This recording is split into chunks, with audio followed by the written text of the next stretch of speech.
But of course, you know, it's not only women that he has disrespected.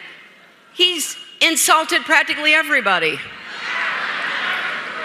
He went after a distinguished federal judge, Judge Curiel, who was born in Indiana. And Trump said, well, he couldn't be trusted because his parents were Mexican.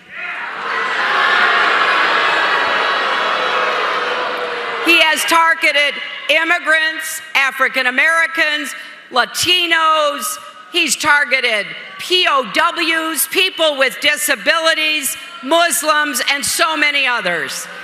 And every time he does that, I get somebody who is worried or scared, writing me a letter or talking to me, and especially children.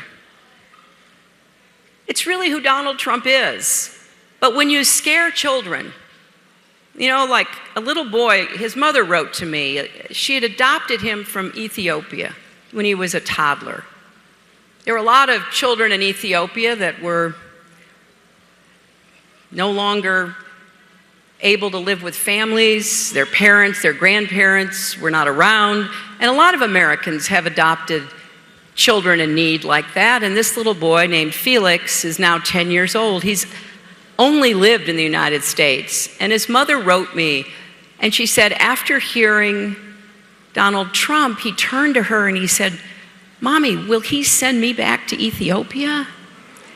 That's the kind of fear and anxiety that I hear from immigrant families who are scared to death, especially the children, that Donald Trump is going to put together a big deportation force and go door to door, school to school, business to business, home to home.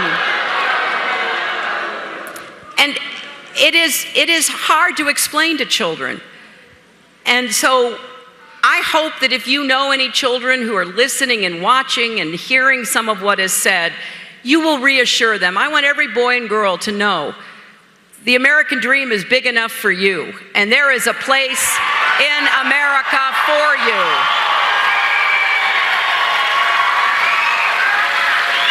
And that in this election, we will demonstrate that America is better than what Donald Trump says and represents.